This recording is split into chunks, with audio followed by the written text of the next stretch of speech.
Ma siis tutvustan ennast ka, et mina olen Lea Tartu kogudusest ja ma aitan tänast õhtut natuke juhtida ja räägin natuke sellest webinari sünnist, tänasest kavast ja inimestest, kes meil siin täna on ka. Et miks see webinar on, siis no miks mitte, eks ole. Ja tegelikult see webinari sünd on selline poole aasta tagune mõte, eelmise aasta kevade lõpu ja suve alguse mõte, kui ühiskonnas olid sellised suured muudatused, et nägime, et webinar on selline hea võimalus, mida võiks kirikus ka rohkem ära kasutada. Ja siis siinkohal ma tahan mainida, et tänane teema kriisist väljas, see pärineb Merlin Metslalt. Ja siis webinari mõte sündis seega nagu üle poole aasta küll tagasi, aga see mõte nagu elas edasi. Vahepeal oli natuke pausil ja siis sügisel Mariana puhus jälle elu sisse ja siis kuna ta on Koduteele toimetaja, siis ta sidus selle mõtte Koduteele ajakirjaga, et me praegu see teema on jällegi seotud Koduteelega, et viimase numbri üheks fookusteemaks oli ka kriis ja siis siit on nüüd niimoodi üsna lihtne ja loogiline edasi minna. Ja siis ma arvan, et selle nagu või tähendab selle webinari mõte kindlasti ja selline nagu väärtus on tuua Koduteele lisaks sellele teemale ja arutelule ja nendele mõtetele, mis me täna siin räägime, on ka tuua kokku erinevas vanuses inimesi, et me kuuleme täna nii lapsi kui täiskasvanuid kui vanemaid inimesi, et mida kõik nagu arvavad. Kõigil on võimalus osa võtta, täna sõna võtta, aga ei ole kohustust. Kavast ma väga detailidesse ei lasku, aga meil on kava olemas, nii et olge rahulikud, et te ei pea nagu väga mõtlema. Ma ütlen ainult seda, et meie tänased kõnelejad, keda te juba teate, et nad on kõnelejad, et nemad räägivad pool tundi ja mille järgselt on selline rühma arutelu 15 minutit. Rühmajuhid ma toon ka siinkohal välja, on Külli Kuusemaa, Priit Tamm, Rauno Ojassoo, Pill Benjamin Paju, Triin Tarendi, Averoots ja Tea Kant. Ühesõnaga suur tänu neile selle eest, et nad võtsid millegi uue asja nagu sellise juhtimise kohustusega enda peale, et saate koos nendega koos siis olla rühmatöös. Rühmateid Naatan ise nagu suunab, nii et jällegi vaadake ekraani ja ei pea midagi tegema. Gruppidelt ootame vestlusi ja küsimusi meie nendele tänastele kõnelejatele ja palume nagu sellist asja jälgida, et see on veebis, kus me praegu oleme, et kui te räägite väga isiklikke asju, siis nagu öelge, kui seda ei oleks vaja edasi rääkida nüüd selles suures ekraanis hiljem. Ja mõelge ka seda, et ei tea kunagi, et kes on nagu ekraani taga veel, et see selline ekraani vahendusel on see töö või ütleme, et on ka see rühmatöö natuke teistmoodi kui ühes ruumis, kus te teate, kes täpselt on, eks ole. Aga rääkige julgelt, et vaatamata nagu sellele, aga arvestage sellega. Ja nii palju, et meie webinarist tehakse selline kokkuvõtlik video ka Metodisti kiriku leheküljele ka. Et kui midagi selline eriti nagu sisulist poolt kajastatakse seal. Ja kes meil täna siin on? Tegelikult nagu väga täpselt nagu ei tea, sest siin ennem, kui me hakkasime kogunema, tuli välja, et meil on täna ka üks naine Taanist, et alguses me vaatasime, et registreerinud on justkui kõik Eesti ja Metodisti kiriku liikmed üle Eesti erinevatest kohtadest, siis tuleb välja, et tegelikult see on ikkagi hea võimalus, et sa ei peagi olema Eestis, sa võid olla ka Taanis või kus iganes ja sa ei pea olema selleks ka Metodist, et meil on sõpru ka teistest kogudustest. Ja Ele siis teeb täna meile alguspalve. Palvetame. Taevane Jumal, me kogu südames täname sind oma kiriku eest. Me täname sind, Jumal, et sina omad kontrolli. Ma tänan sind, Jumal, iga üksiku eest, kes me praegu siin selles webinaris osaleme Jumal, sa oled avanud ukse, millest me täna sisse läheme ja mida me tegelikult veel ei hooma, mida sina saad selle avatud ukse kaudu teha.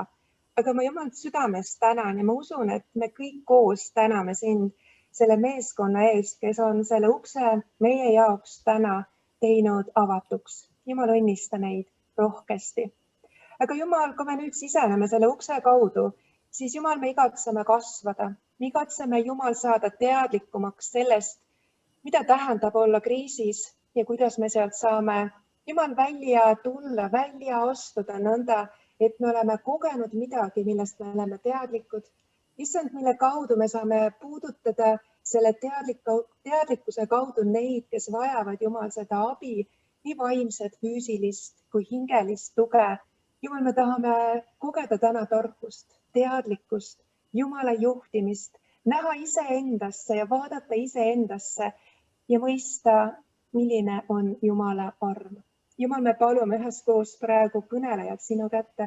Anname Jumal sinu kätte kogu meeskonna, kes haldab kogu seda webinari ja me täname sind, Jumal, iga grupijuhi eest ja me palume tõesti, Jumal, sinu juhtimist, sinu kaitset, sinu varju ja tõesti üle kõige püha vaim ole täna ligi kõigi meie üle ja ligi, kes me täna siin osaleme. Ja mina julgelt palun tõesti, et Jumal laienda seda head algatust ja õnnista meie kirikut ja õnnista issand koduteele toimetust ja tegevust. Ja Jumal, me igatseme olla täna kohal. Nii et õnnista kõnelejate südant, suud ja huuli ja kuulajate kõrvu ja südameid. Me tahame olla kohal ja olla tugevamad ja saada tugevamaks. Jumal, sinu abiga. Õnnista meid täna siin selles paigas. Jeesuse nimel. Aamen.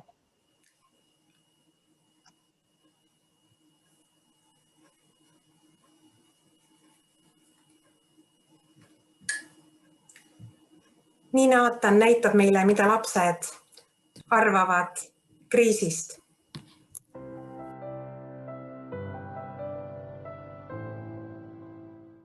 Kriis on probleem või sihuke probleem, mis vajab lahendamist. Ma arvaks, et see on nagu koroonamask. See on siis, kui vanadel inimestel on raske elada ja neil on halvad haigused.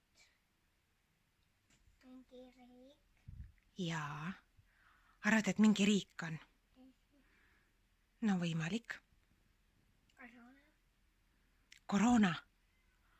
Võib-olla. Või mingi haigus. Ei tea. No mis ta võiks olla? Mis sa arvad? Ma arvaks, et see on nagu riis. Nagu riis, jah? Ma arvaks, et see on pudu. Inglise keeles.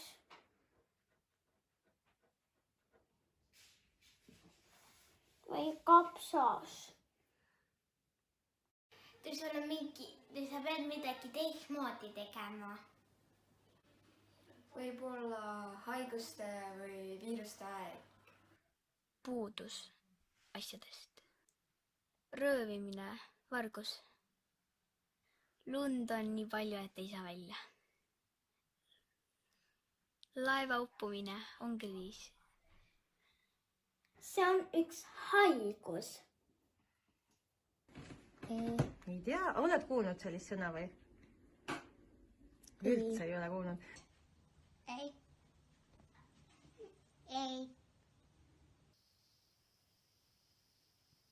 No katsu seletada. Katsu natukene seletada.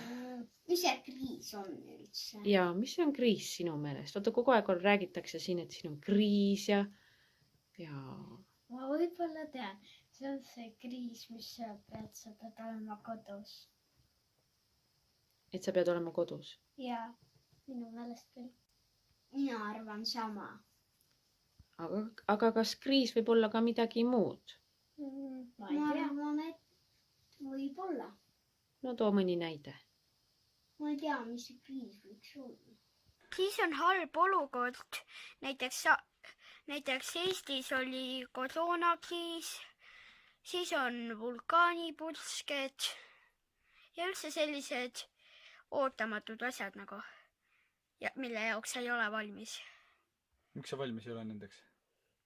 Kuna inimesed ei tea, et need tulevad, elavad nad lihtsalt enda tavalist elu ega mõtle sellele ja siis nad lihtsalt ei ole valmis selle jaoks.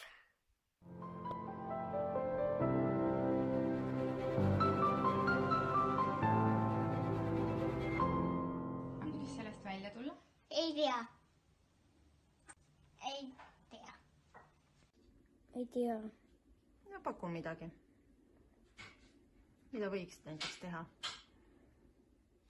Lehvita. Lehvitada? No lehvita. Kriis on mingi koroona asi, aga ma arvan, et välja sealt tulla saab. Et sa pead kannatama. Tuleb olla selleks valmis, aga kui kriis on juba kohal, siis tuleb järgida reegleid, mis antakse sulle. Aga kui see on ainult perekonnas, siis tuleb helistada hädaabisse, kui see väga suur on. Aga kui väga suur ei ole, siis tuleb see üle elada ja mõelda, et ma suudan seda. Selle oleneb, mis olukorras. Et näiteks on olukord sellega, et vesi sai näiteks otsa ja näiteks poed on kõik kinni, siis sa võiks vähemalt nii teha, et otsida vest, minna õue ja küsida teiste käest. Näiteks peab midagi teistmoodi tegema, tavaliselt ei tee nii. Võib-olla jääda koju, kutsuda arstiabi, kui sa haigeks jäid või ise ennast haiglasse minna, kui sul väga suuri probleeme on. Ja teistele äkki vajalikud asjad tellida internetist. Aga kui sa ise ei ole haige ja oled keset kriisi, nagu me praegu oleme? Jääda koju ja käi ainult väljas siis, kui sa hoiad teistest eemale ja käid õues või tööl käid siis maskiga ja ainult vajalikul ajal. Aga kuidas sa koolis saad käia siis? Interneti abil või kui riik lubab, siis ka päris elus. Zoomis. Zoomis? Kodus istunud. Jah. Aga kaua peaks siis kannatama? Kui sa käid kusagil välismaal, siis sa ei saa 2 nädalat kodust välja minna. Miks? Uitama kooli näiteks ja lasteaeda. Aga kas meil on praegu kriis? Ei. No, tuleb vasuda toitu koju, kui poes ei saa käia. Tavaliselt ongi inimestel kodus palju toitu, aga peaks ikka olema. Mis sul kodus on kriisi jaoks? See vajalik asju, igasugu asju. Raadio, millel on päikesepaneelid peal. Siis on selline taskulamp. Olla rahulik ja ei tohi karta. Siis tuleb proovida see üle elada nende vajalike asjadega, mis sul kodus olemas on.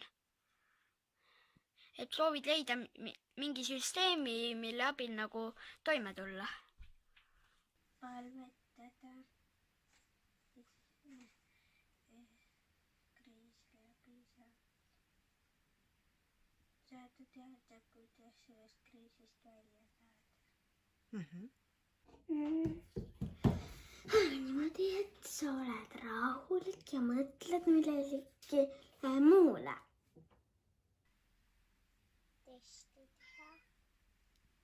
Jaa. Aga teistest kriisidest, kuidas üle saada? Mis sa arvad? Aitäh lastele ja lastevanematele, kes tegid need videod ja saatsid meile. Et ma usun, et meil on veel midagi lisada sellele jutule. Et lapsed üsna palju teavad teatud kriisidest ja õnneks kõik ei tea ka, mis on kriis, et ei ole sellist otsest kokkupuudet võib-olla. Ma tutvustan siinkohal meie tänaseid kõnelejaid. Suur rõõm on tutvustada. Maire Latvala on Tartu vangla kaplan ja mis ma lisan? No ei saa lisamata jätta, et tal on doktorikraad usuteaduses ja õppinud on ka sellist perekonna psühhoteraapiat, nii et ma usun, et ta teab, mis ta räägib.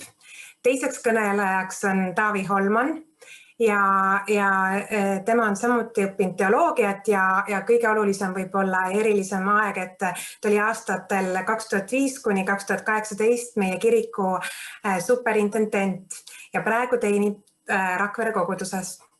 Nii, kas te olete valmis? Oleme valmis. Jah. See on esimene kord, nii et proovime, vaatame, kuidas läheb. Aga alustame algusest, et ma siis natuke jätkan seda laste juttu, et mis see kriis on. Et tavaliselt me mõtleme, et kriis on pigem negatiivne elusõndmus, mis tavalisse nagu elurütmi kui sisse sõidab. Meid põhimõtteliselt tervet maailma tabas koroona kriisina just sellega, et elu pandi seisma, tavaline toimimine ei saanud enam samal kujul jätkuda. Aga kriis nagu on tegelikult võib olla ka positiivne, nii-öelda klassikalises mõttes positiivne elusündmus.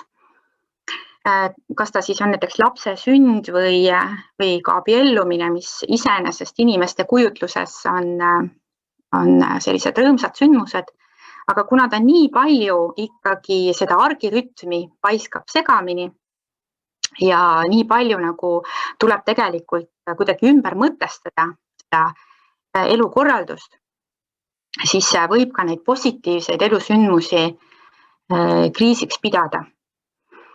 Ja Naatan paneb kohe ette need kriisi erinevad etapid, loodetavasti paneb, jah, et kui ennekõike siis see nüüd esimene see šokiperiood ennekõike võib-olla käib selle negatiivse elusündmuse kohta, kus tuleb mingi halb uudis näiteks, no kõige järsemad on sellised teated mingitest õnnetustest või kellegi ootamatu surma kohta, et siis on hästi tüüpiline 3 reaktsiooni, kas põgene, inimesed tahavad siis põgeneda sellest olukorrast, see võib tähendada seda, et nad lihtsalt väldivad seda teemat või tõesti reaalselt kõnnivad minema.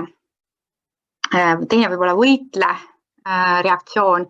Politseikaplan rääkis näiteks sellise näite, et kui nemad lähevad surmateadet edastama, siis neile on ka koer kallale esitatud lihtsalt, kuna see on nii õudne teade ja inimesed on nagu šokis. Ja 3. on siis selline tardumine, kus siis saab inimene, ta ei suuda nagu midagi teha. Ja see reaktsioon siis võib kesta mõnest minutist ka mitmete tundideni või mõnel juhul ka mõne päevani. Et tavaliselt positiivne elusündmus toob pigem kaasa sellise nagu heitamise või sellise, võib-olla ka teinekord võitlemise reaktsiooni, et on beebi sündinud ja reaalsus on see, et öösel ei saa enam magada. Ja siis tegelikult võib vabalt olla, et noored vanemad mõtlevad, et kas seda, ega nad ei tee seda teoks, aga et see mõte võib peast läbi käia, et ega seda beebit kuhugi tagasi ei saa saata, et nüüd ei saa enam magada ja nüüd on elu pea peale keeratud. Et teine punkt on siis reaktsioonifaas, kus inimesed koguvad infot, nad üritavad aru saada, kuhu olukorda nad on sattunud. Ja kui on tegemist ka sellise ebamugavusega, ja kriis enamasti tähendab ebamugavust, sest siiamaani see senine rütm enam ei toimi, siis kogetakse ka seda. Ja kui on siis nagu halvad uudised olnud, siis see tähendab ka sellist nagu leinamist või selle kandmist. Ja 3. on siis tervenemise või kohanemise faas, kus mõtestatakse enda olukord uue nurga alt ümber. Ja siia juurde ma räägiks kähku ka selle, et usuelus on ka kriise. Ja usu elu niimoodi laias laastus, eks igal ühel on nagu erinev see lugu, aga laias laastus ta läheb umbes nii, et inimene tuleb usule, ta hakkab usus kasvama, ta hakkab omaks võtma usukogukonna tõekspidamisi ja hakkab teenima ja siis mingil hetkel midagi selles pildis nagu ei klapi enam. Seal võib olla ka põhjuseks kas siis see, et inimene kogeb mingit ebaedu või lähedase kaotust või mingisugune asi, kus enam see ilus, ümmargune usuline pilt enam ei klapi. Ja siis ta on nagu sellises küsimuste kohas või seda on siis Peter Scazzero nimetanud ka müüriks või kõrbeks. Ja kui ka piibliga seos tuua, siis reaalselt kõrbes näiteks oli ju Jeesus enne oma teenimise algust, pandi proovile tegelikult need tema tõekspidamised või selle, et kas ta usaldab Jumalat rohkem kui kiusajat.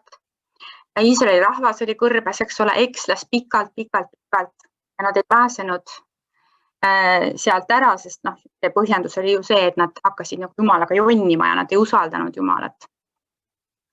Aga ka näiteks, kui piiblis tuua veel näidet, siis Taavet võiti kuningaks, aga ta ei pääsenud kohe selle kuninga troonini. Ta pidi kannatlikult ootama. Hanna igatses poega, pikalt palus, aga keda ei olnud, oli poeg, kuni ta siis lõpuks ta sai. Et see paljudel, ja Hiob on muidugi klassikaline näide, piibli näide, et paljudel ka piibli tegelastel on need sellised nagu katsumused olnud, et kus ei lähe kõik libedasti. Ja selle tõttu võib ka eeldada, et ka meil usklikena ei lähe paremini või ei lähe libedamini. Ja need sellised katsumused toovad nagu usuelus siis mingi uue sügavuse ja võib-olla aitavad ideaalis, kui me läheme nagu Jumala usaldamise teed, siis aitavad ka sellise jätkuva pühitsusele kaasa. Ma nüüd rääkisin sellise teooria osa hästi ruttu ära, aga ma tahaksin küsida Taavi käest seda, et mida kriis on sinule õpetanud. Kui sa mõtled võib-olla mõnele konkreetsele kriisile oma elus, et äkki sa tahaksid jagada. Ma loodan, et mind on kuulda hetkel. Väga tore. Aitäh sulle, Maire, selle ilusa sissejuhatuse eest ja sellise aluse eest kriisi olemuse suhtes. Kui ma vaatasin seda, mida lapsed rääkisid, siis ma mõtlesin, et tegelikult nagu see kokkuvõte on niivõrd ilusasti tehtud, et me võiksime siin natukene veel vestelda ja juba oma webinaari otsad kokku tõmmata, sest väga olulised asjad said ära öeldud.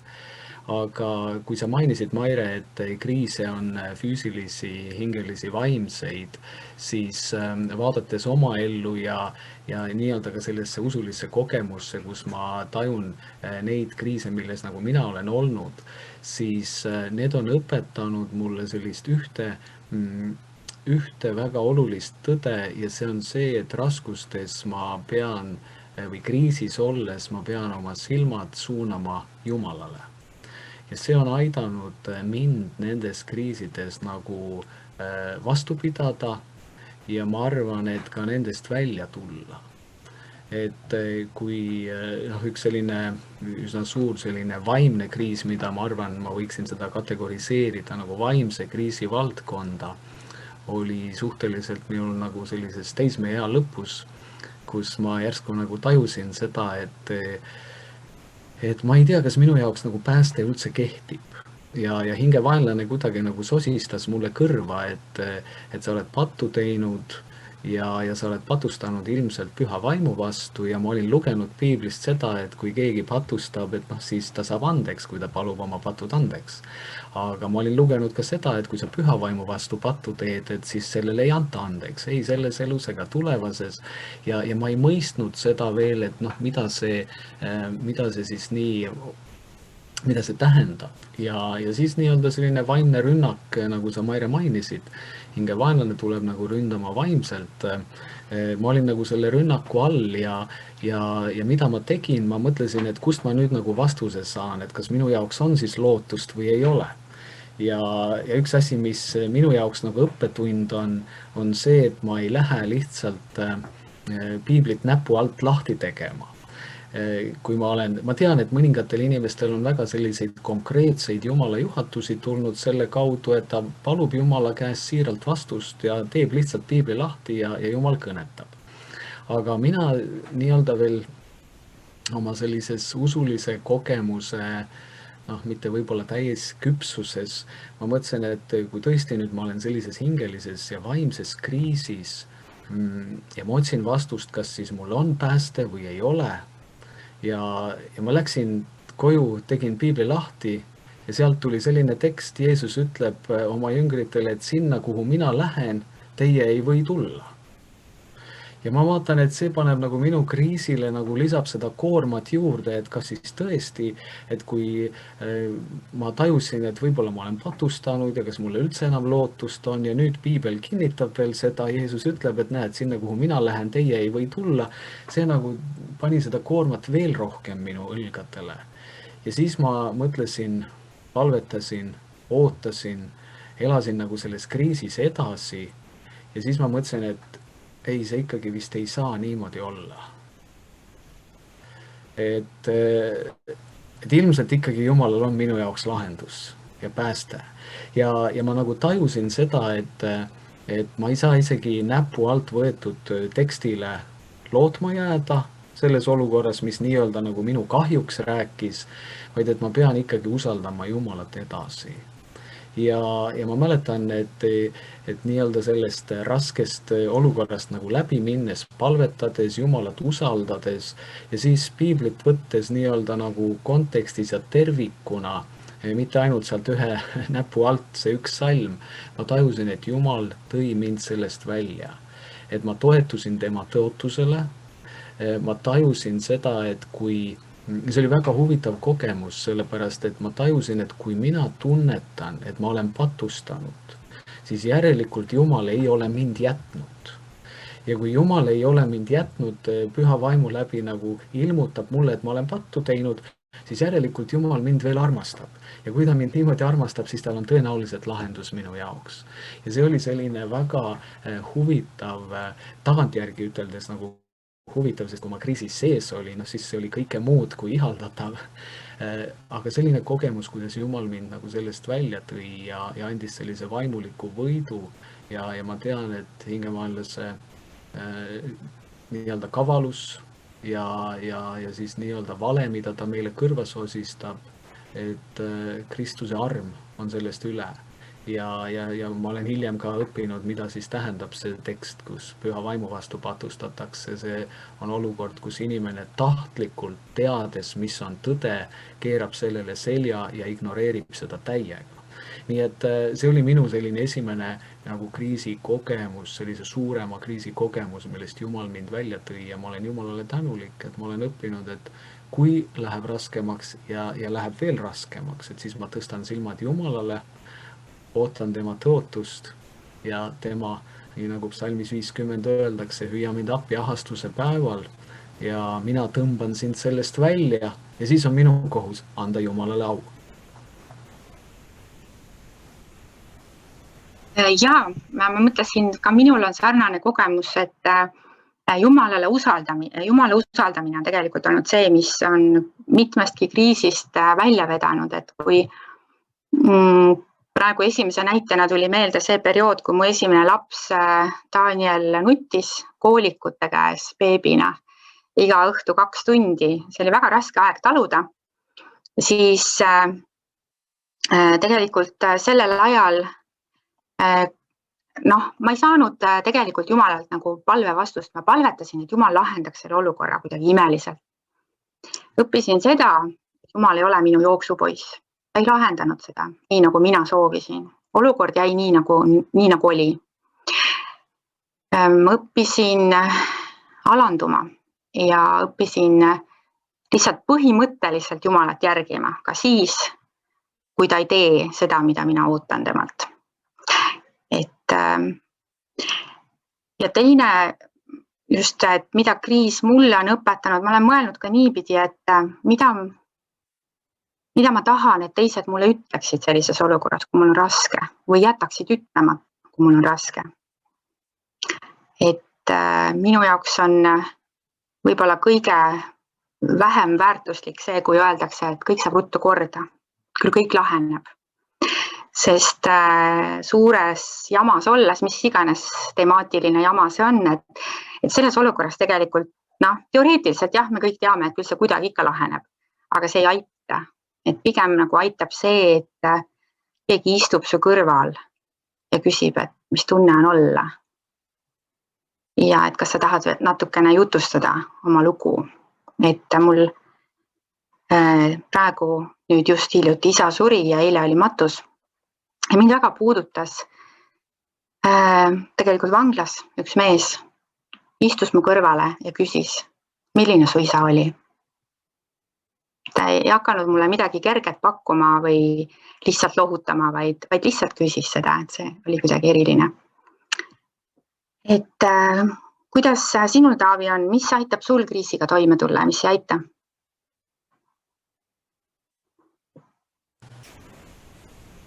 Ma arvan, et see, kui ma nüüd vaatan oma elu nagu selliseid suuremaid kriise, ühte, mida ma mainisin sellisest nagu vaimsest kriisist, siis ma olen tajunud seda, et need teised suuremad kriisid, mis ma oma elus olen tajunud ja kogenud, et mind on aidanud Jumala usaldamine,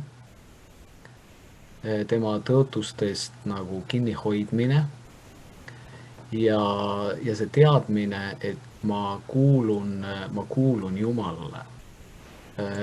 Jumala sõna ütleb meile, et Psalm 31:16 ütleb meile niimoodi, et sinu käes on kõik mu ajad. Ja siis psalmist ütleb, tõmba mind ära mu vaenlaste ja mu tagaajajate käest. Nii et see teadmine, et ma kuulun Jumalale ja kuulun temale täiega. Kõik, mis mul on.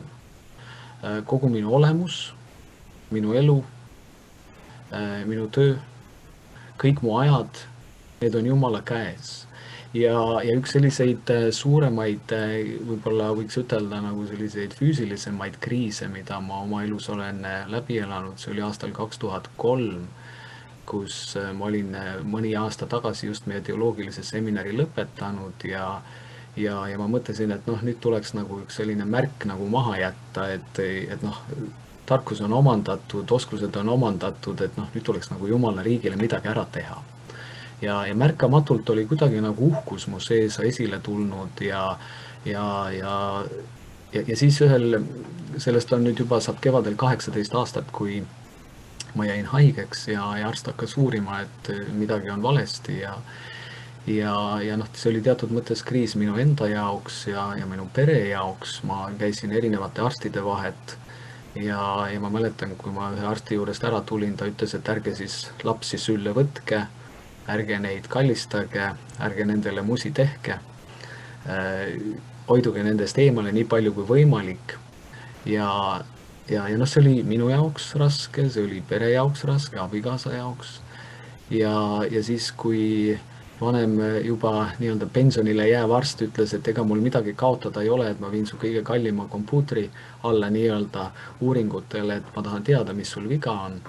Ja muidugi ma palvetasin, teised inimesed kogudus palvetas, perekonnas palvetati. Ja kui ma sealt nii-öelda vastused sain, siis arst ütles, et see teeb tegelikult parim pilt peaks siis asja nagu selgusel tooma. Ta ütles, et see teeb asja veel segasemaks, et sul tuleb minna onkoloogia haiglasse ja siis tehakse sulle diagnostiline operatsioon. Ja teatud mõttes oli nagu see selline nagu kõige madalam punkt, kus tõesti mu mõtted läksid sellele, et nüüd tuleb operatsioon, siis tõenäoliselt tuleb vastus, et on hea või halvaloomuline kasvaja. Ja siis ma nagu olin sellises madal punktis oma elus ja ma tegin teatud selliseid nagu muudatusi. Ma tajusin, et mu elus oli asju, mis pidid saama veel maha pandud. Meeleparandust oli tarvis teatud küsimustes ja ma teisest küljest tajusin, et ma kuulun Jumalale ja mu lootus on kõigest tema peal. Ja sellest kriisist nagu läbi tulla aitas see, et kui ma lõpuks oma diagnoosi sain ja ka siis nii-öelda arstliku lohutuse, et pole viga, mulle öeldi noormees, et me ravime selle haiguse sul välja. Teatud mõttes oli see inimlik kergendus, aga teisest küljest ma nagu nägin, et Jumal pidi mind selle kriisi sees murdma. ja ma olen Jumalale selle kriisi eest tänulik, sellepärast et kui Jumal ei oleks mind sellel hetkel murdnud, siis ma ei oleks tõenäoliselt teatud pahedest lahti saanud, teatud mõtteviisist, teatud uhkusest ja teisest küljest võiks ütelda, et Jumal valmistas mind ette millegi jaoks, milleks ma muidu ilma seda kriisi läbimata ei oleks olnud valmis. Nii et see on aidanud mind nagu läbi minna kriisidest, et ma tean, et mina kuulun Jumalale. Tema tõotused kehtivad minule ja ma lihtsalt palvetan, et Jumal annaks mulle jõudu nii-öelda hoida temast kinni, sellepärast et kui sa suudad usaldada seda pühakirja teksti, mida ma siin tsiteerisin, et kõik, mis mul on, kõige sellega ma kuulun Jumalale, siis Jumal teab, et ma olen kriisis ja mul on raske, aga tema aitab mind sellest läbi. Jah, ja mõned kriisid on ka sellised ju, mis tegelikult ju ei lahene tänu Jumalale. Sinul haigus taandus, Jumal tervendas. On ka neid olukordi, kus tegelikult inimene jääbki haigeks ja selle tulemus on surm. Või ongi mingisugune raskus tema elus, ütleme, ta peab puudega elama. Et me tegelikult ei tea, mida Paulus, mis see Pauluse jaoks tähendas, aga ta ju kirjutab ka, et minu kehas, minu ihus on vai selleks, et ma ei läheks kõrgiks. Et ka selline raske olukord võib teinekord olla, võib-olla mitte otseselt Jumala tahe, aga siiski Jumala vahend meie elus selleks, et meid alandlikuna hoida. Kuidas sina näed seda? Ma olen sinuga nõus, sellepärast, et ütleme niimoodi, et ühest küljest ma olen Jumalale tänulik, et ta tõi mind välja. Teisest küljest, kuna ma käin siiamaani, käin kontrollis, siis ma elan pidevalt selle teadmisega, et kõik ei ole 100% läbi, vaid ma pean ennast hoidma. Ja see on hoidnud mind nii-öelda sellises, kuidas ma ütlen, Jumala kuulekuse mõjusfääris võib-olla rohkem kui see, et mul see teadmine puudub. Ja mida ma tajun, on see, et tegelikult meie ei saa kontrollida kriise. Et kas nad tulevad või millal nad lähevad. Me saame teatud olukordi oma elus nii-öelda tõesti vältida Jumala tarkuses ja võib-olla ka selles inimlikus tarkuses, mida Jumal meile mõistuse näol on andnud. Aga tegelikult on kriise, mida meie üldse kontrollida ei saa.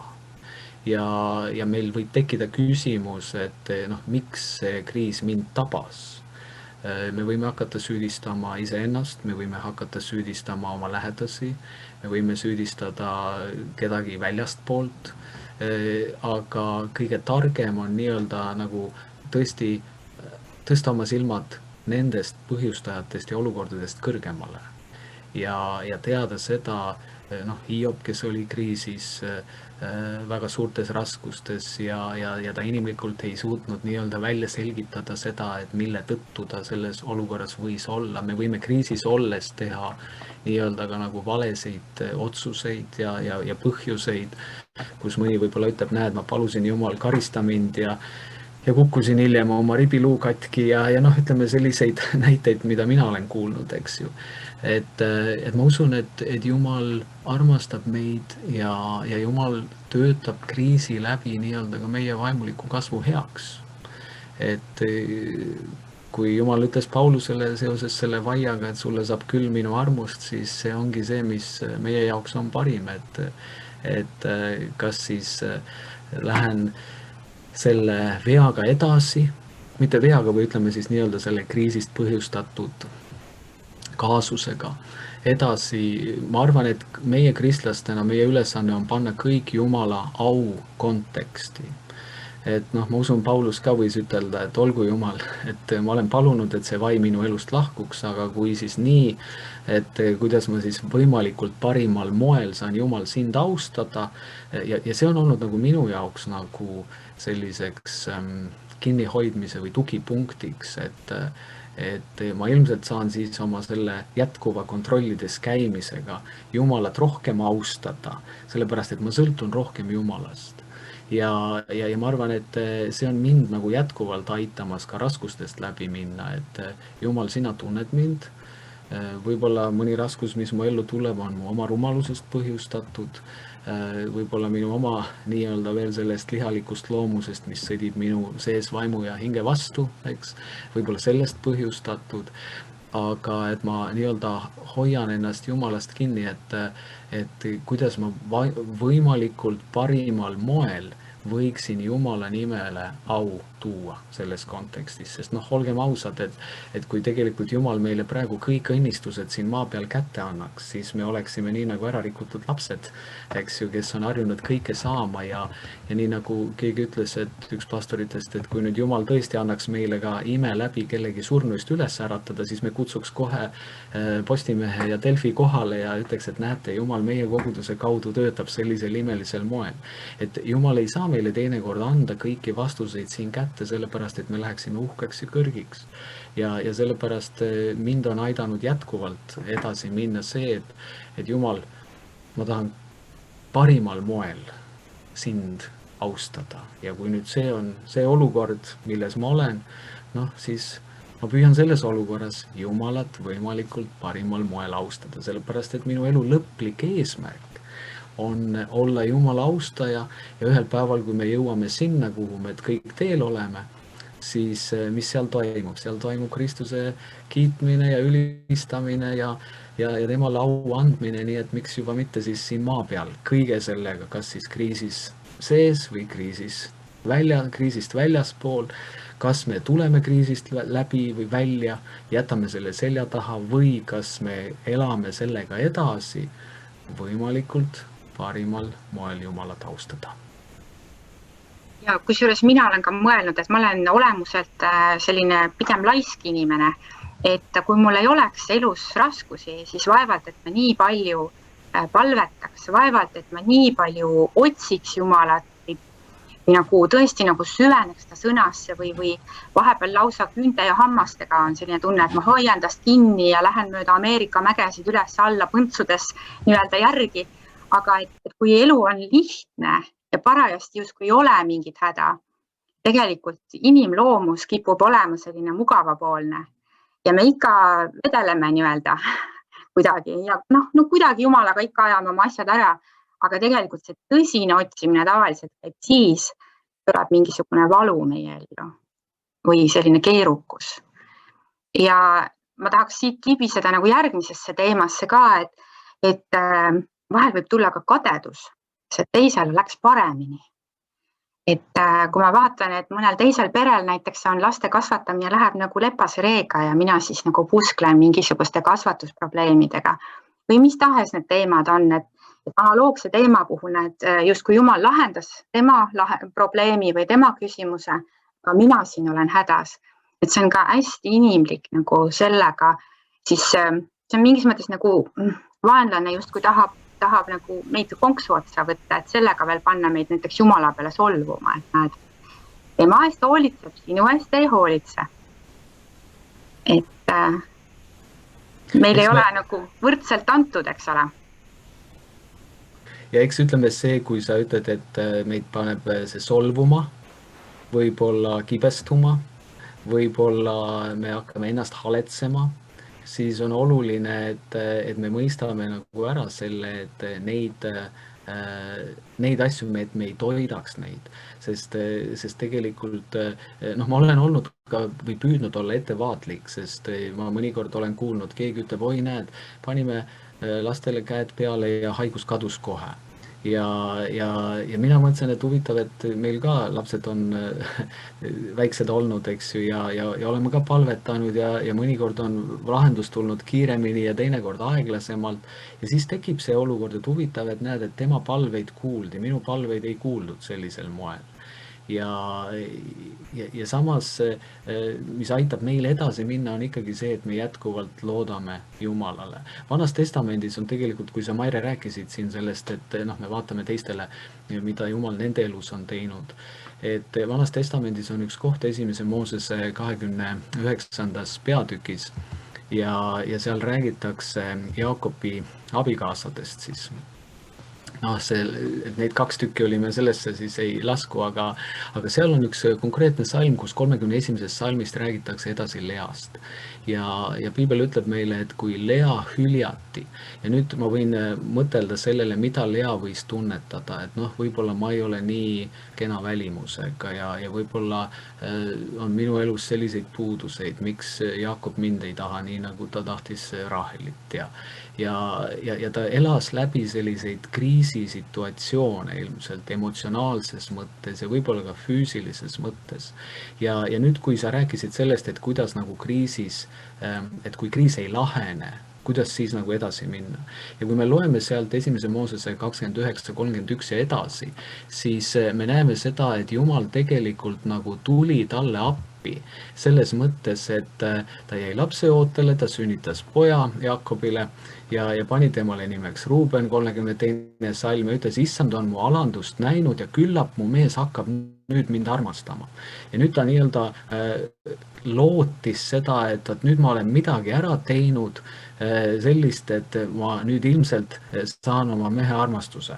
Ja tegelikult ta tunnetas, et ta ei olnud seda sellisel moel saanud. Ta sünnitas teise lapse, siis 3. lapse ja huvitav on tegelikult see, mida öeldakse seal mõned salmid siis edasi, kui ta oli 4. lapse saanud, siis ta ütleb, nüüd ma kiidan issandat.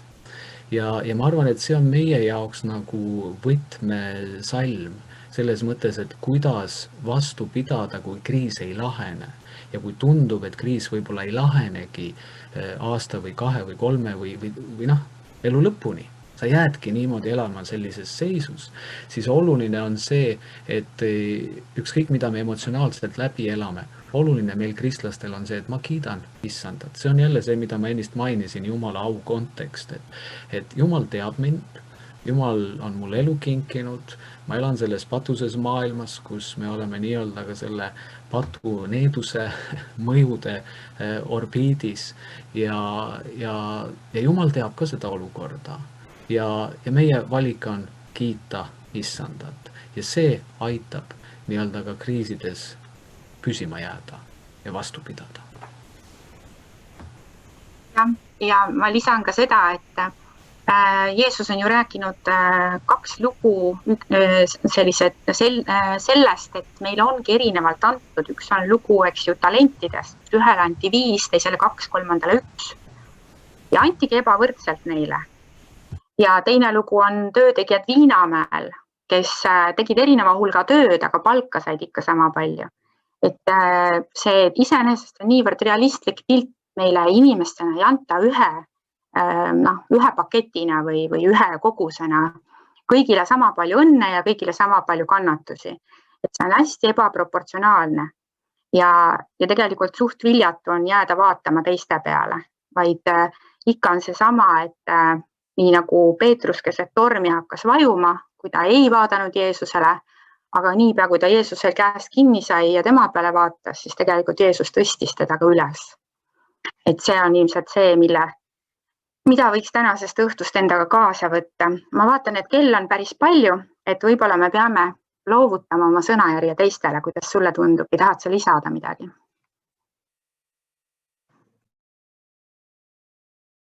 Ma arvan, et me oleme suure osa ilusasti katnud ja ma võib-olla tahaksin siinkohal lihtsalt lõpetuseks tuua psalmist 103:5, kus psalmist ütleb, et Jumal täidab su suu heaga, et su iga saab uueks nagu kotkal.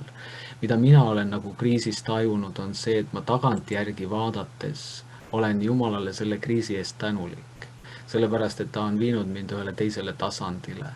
Ja kui Kotkas, ma olen lugenud, et kui Kotkas on oma elus teinekord sellises vaheetapis, kus ta nii-öelda nooruse suled kukuvad maha ja see lind, kes on loodud taeva all lendama, kössitab kaljunurga või kuskil puuokste peal võimetu korralikult lendama ja kui ta siis kogub nagu uue jõu ja kui tal siis tulevad need päris suled, siis see nagu tõstab teda tegelikult nendesse kõrgustesse, kuhu ta on loodud.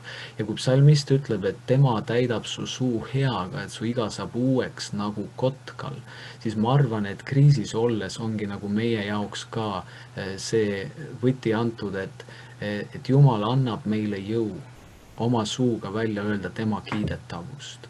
Ja kui me Jumala au kontekstis selle olukorra suudame Jumala abiga pöörata nagu endile õnnistuseks, siis ma usun, et pole vahet, kas me läheme raskustega edasi või kas meil läheb kergemaks. Jumal viib meid läbi. See oleks minu poolt selline kokkuvõte. Aitäh teile, see oli nii hea kontsentraat kõigest ja tegelikult tahaks nagu natuke aega mõelda selle peale, aga meil ei olegi sellist nagu mõtlemise aega, et meid suunatakse vaikselt rühmadesse ja siin on meie toredad rühmajuhid, grupijuhid ja nüüd on 15 minutit aega rääkida, mis teil on südames. Jah, mikrofon. Ja, ma unustasin enne öelda, et grupijuhid saavad siis koguda igalt grupilt vähemalt küsimuse meie kõnelejatele, aga see oli teie kirjas ka tegelikult kirjas, et kui teil tekkis mingeid küsimusi, siis seda oleks hea praegu siia chati kirjutada. Ja iga grupijuht saab mingi väga hea mõtte teistele edasi öelda, mis nagu grupis nii-öelda nagu esile tõusis. Et kas ma annan niimoodi järjest igale grupijuhile korraks aega, et saate öelda midagi ja siis saate kirjutada neid küsimusi ka ja või öelda lihtsalt paari sõnaga, kuidas rühmatöö või kas see, mis hea mõte või kuidas nagu teil läks. Et kas keegi tahab alustada? Rühmajuhtidest. Ma võin alustada. Nii, aga palun. Nii, meil läks hästi, aga muidugi nagu ikka ajast tuleb puudu, eks ole. Aga kui nüüd kokku võtta, siis meil jäi kõlama see, et kuidas toime tulla eelkõige on see, et kui keegi on kõrval. Ja siit joonistub ka välja see praktiline võib-olla juhis, et kuidas kogeda seda Jumala ligiolu ja Jumala abi ja tema tuge selles oma kriisiperioodis, millest ka ju Taavi rääkis näiteks konkreetselt ja millele viitis. Et see tegelikult kõige sellisemal nagu käega kasutamal viisil tõenäoliselt ikkagi teostub läbi inimeste, kes on meie kõrval. Et see tuli mitme nurga alt nagu välja, et hoida koguduse ligi, et olla lihtsalt kõrval ja sellele Maire näitele tema isa lahkumisega seoses ka, kui üks vangistus tema kõrval lihtsalt küsis, et milline su isa oli, et ka see nagu on täiesti selline kirgas illustratsioon sellele. Nii et olla kõrval ja kogeda Jumala ligiolu siis kaasinimese kaudu. Aga küsimust meil ei tekkinudki, sest et meil oli aruteluga nii palju tegemist. Nii, aga võtame siit järjest Rauno.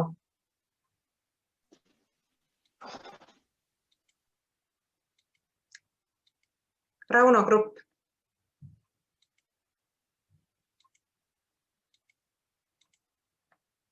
Ei ole praegu kuuldel, Külli või on Rauno olemas?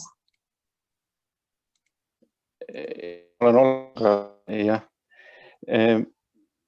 Kui ma olen kuuldel, siis ma annaksin mõned mõtted, et meil oli üks küsimus, ma ei jõudnud seda chati panna, aga kui šokiperiood kestab kauem, läheb pikemaks, et see oli nagu küsimus. Muidu meie kõige viimane arutelupunkt oli, et kogu elu on justkui üks kriis alates sünnist kuni kasvamiseni ja kõik need erinevad elu etapid me elame ju tegelikult nagu kriisina üle, et see oli üks selline, mis meist nagu mõtetest välja tuli, et ja need kasvatavad ja hoiavad meid, viivad Jumalale lähemale, teevad meid ausamaks, panevad rohkem usaldama teda. ja selline mõte tuli ka välja, et ilma Jumalata neid kriise läbi elada, et see on üsna raske, et me oleme väga tänulikud, et me saame koos Jumalaga tema peale lootes nendest kriisidest läbi minna. Üks selline huvitav oli, et lahendus ja lähedus, et see on jälle sama, et kui on lahendust vaja, siis Jumala lähedus toob selle lahenduse. Nii, mis siis veel? Aga päris hea juba. Vaatame, mida teised. Külli, teie parim mõte.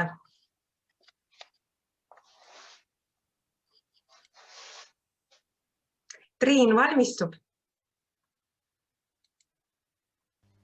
Nii, kas nüüd ma olen kuuldel? Oled. Et meil oli palju toredaid mõtteid ja üks stardipunkt oli see, et küll on hea, et selline seminar üldse on tehtud, et selle üle tuleks veel mõelda nüüd mitu päeva pärastki veel. Aga küsimustega me jõudsime sinnamaani, et aga millal on kriis läbi? Et kuidas teha nii, et inimene ei jääkski sinna kriisi niimoodi nagu kinni.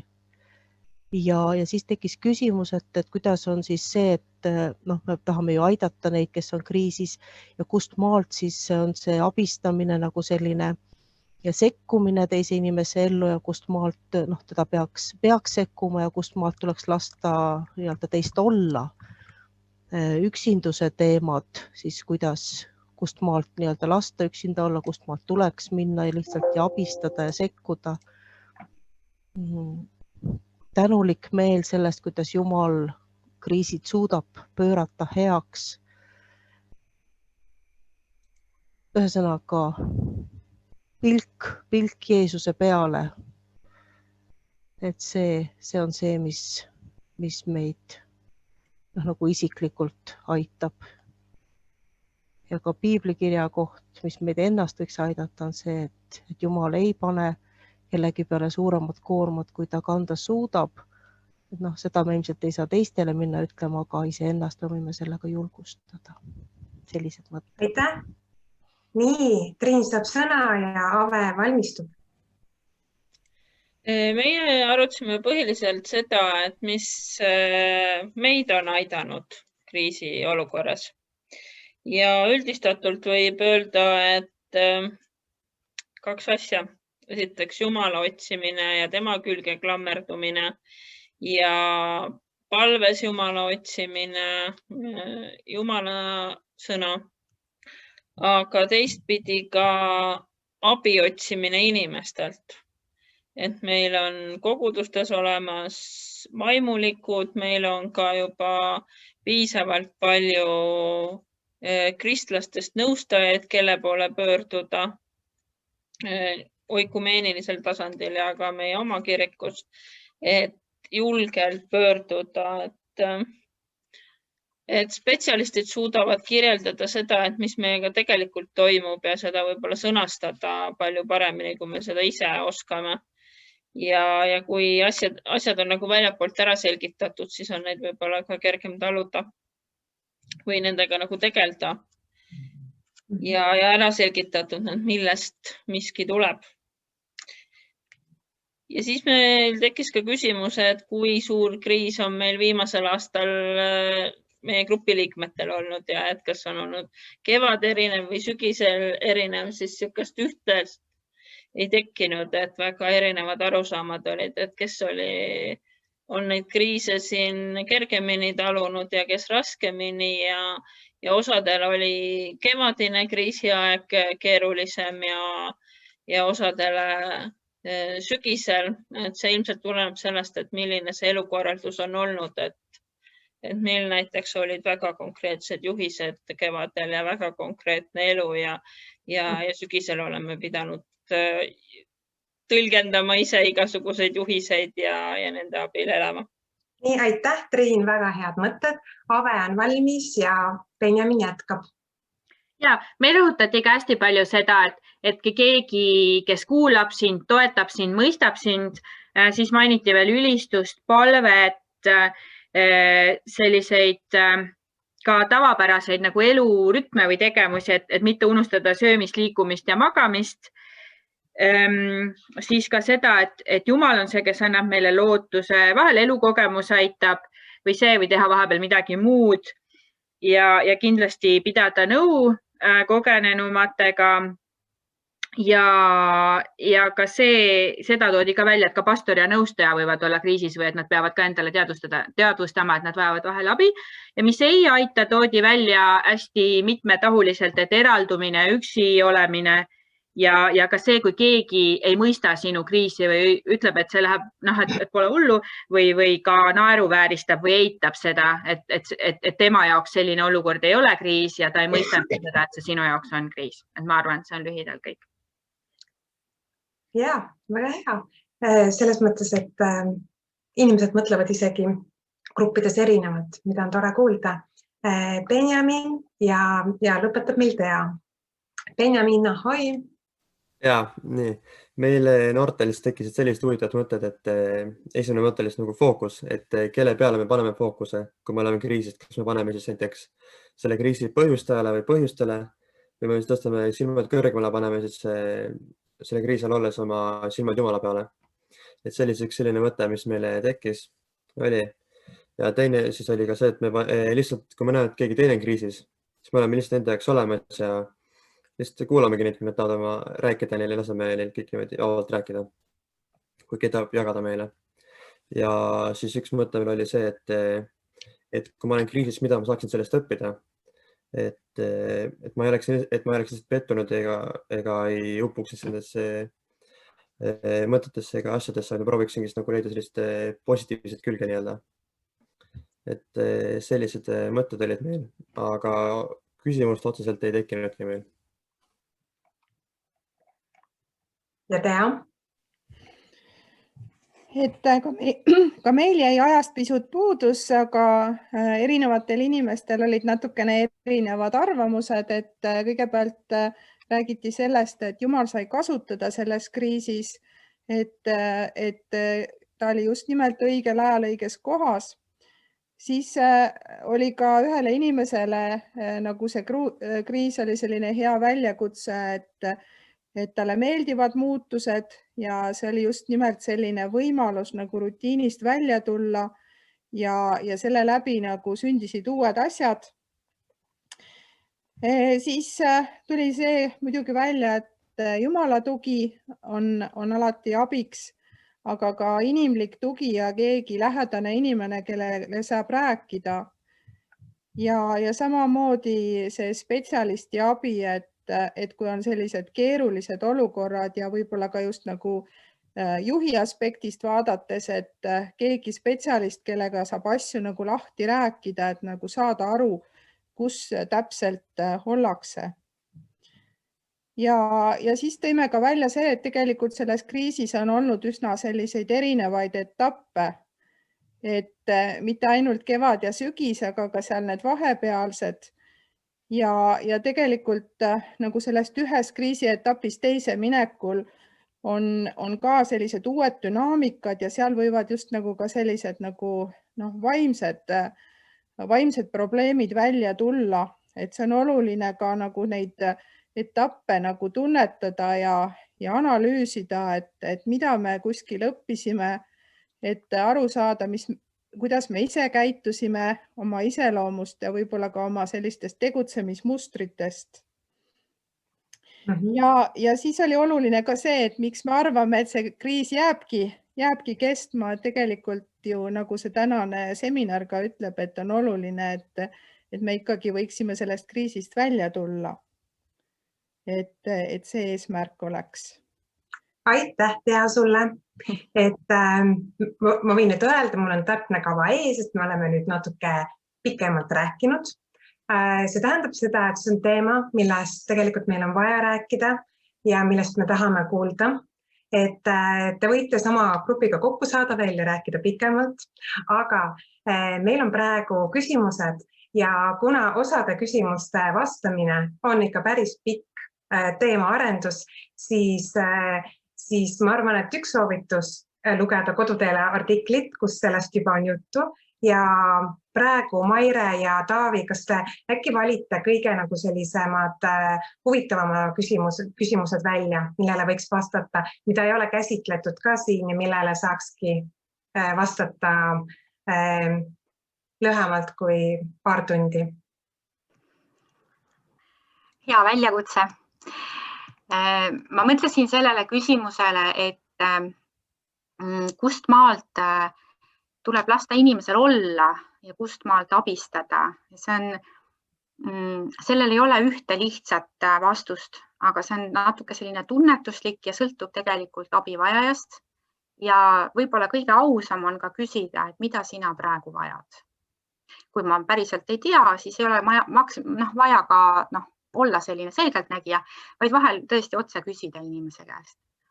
Ja oluline ongi, et mingil perioodil tuleb lasta inimesel käia sealt august läbi, kõik need küsimused läbi.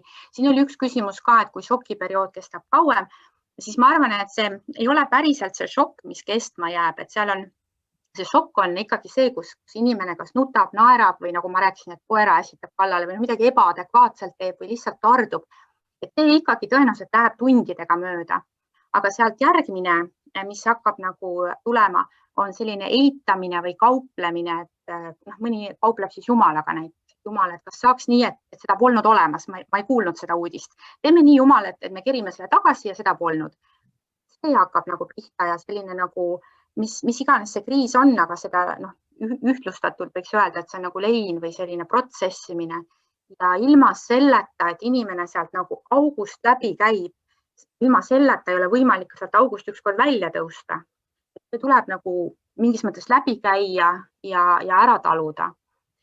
Ja ma ütleks, et suuremate asjade puhul ikka keskmiselt on see aasta nagu see periood, enne kui inimene saab hakata sealt välja tõusma. Ja mõnikord võib olla ka, et ta võib kinni jääda mingite teemade juurde.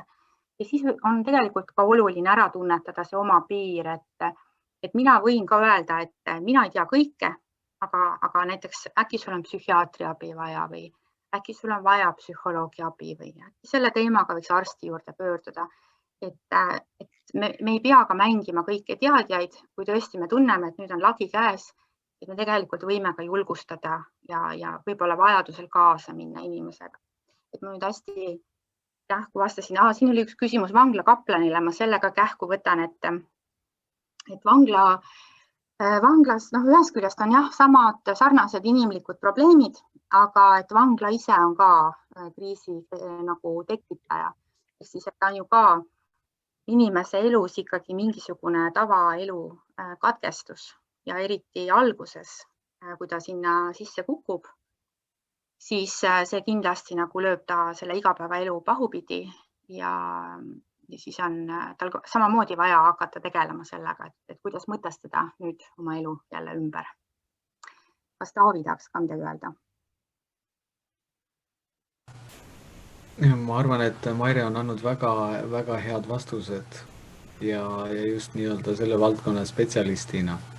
Nii et ega ma siinpohal väga palju lisada ei taha. Siin oli küsimus, et mis on juhul, kui jääd kriisi üksinda. Ma arvan, et oluline on see, et sa saad kellegagi rääkida.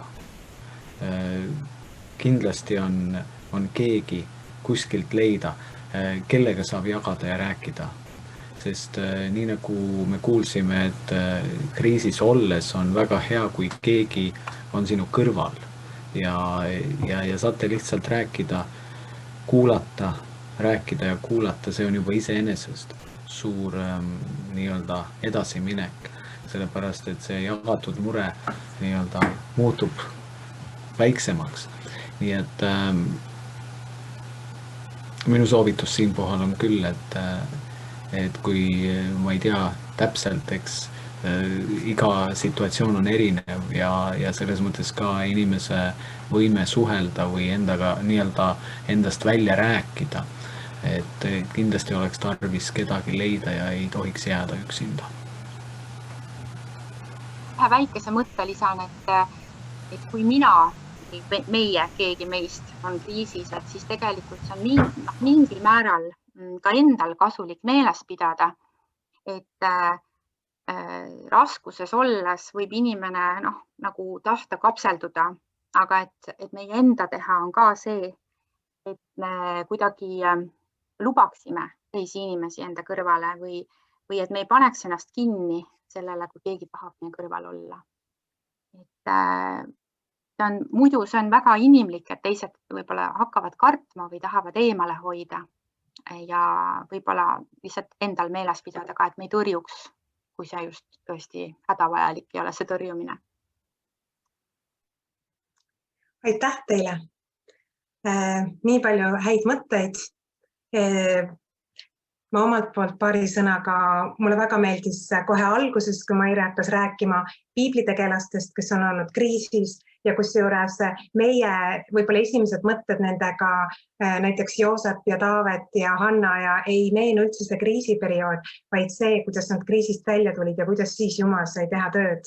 Samamoodi rääkis Taavi oma elust ja me teame tema tegusid just see, kui ta on kriisist väljas olnud, et me ei pea tegelikult neid kriise peitma ega nagu häbenema, neid meie elus on ja need on need muutuste nagu algused ka tihtipeale.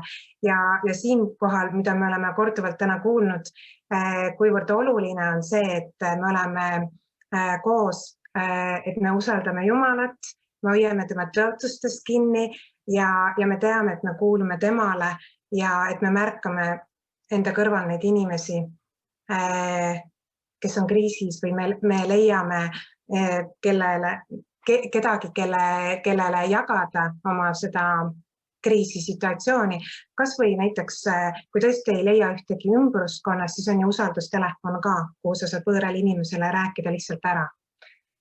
Ja Mariana, räägi Kodutele ajakirjast. Ja nüüd lõppu siia üks pisikene reklaamipaus ka. Detsembri numbris, Kodutele numbris on väga palju ka juttu sellest kriisist, kasvamisest ja seda numbrit on meil veel üle, kellel ei ole tellitud, kellel ei ole ostetud, siis julgelt võib minuga ühendust võtta.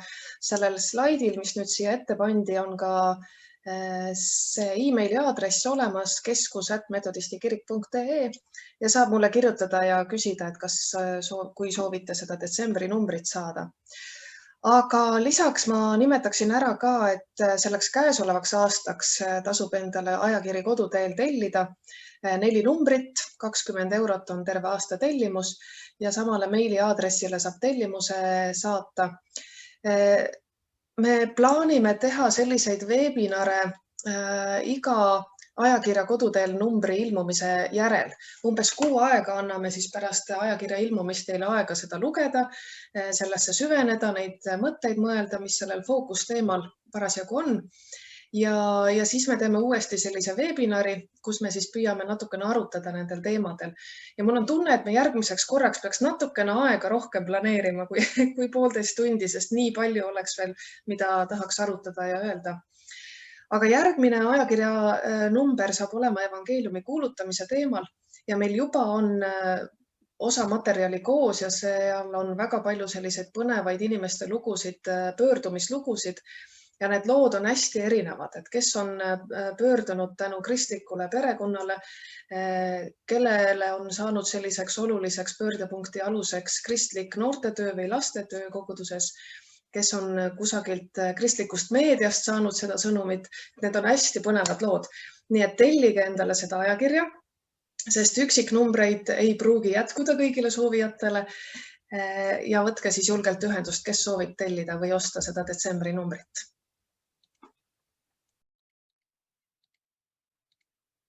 Nii, aga täna sellega on kõik ja teeme lõpupalve ja siis võime minna oma kodudes mõelda neid mõtteid edasi. Armas Jumal, tänu sulle kõige eest siin täna õhtul. Tänan, et sinu vaim oli täna siin ja sina oled meiega alati. Jumal, ma palun, et me tõesti sa aitaksid seista meil sinu tõotuste peal ja sa võiksid tõesti olla meie lähedal, et me võiksime tunnetada, et sina oled igal ajal meiega nii kriisis kui kriisist väljas. Ja Jumal tõesti, meie jaoks on see eriline privileeg, et me teame, kes sa oled sina ja et me ei pea olema kunagi üksinda. Aitäh sulle, aitäh kõikide nende inimeste eest, kes täna õhtu siin oli. Ja Jumal, ma palun tõesti, et sinu püha vaim võiks teha meis tööd edasi ja võiks kasvatada ükskõik, mis olukorrad meie elus ka ette tulevad. Tänu sulle selle eest. Aamen.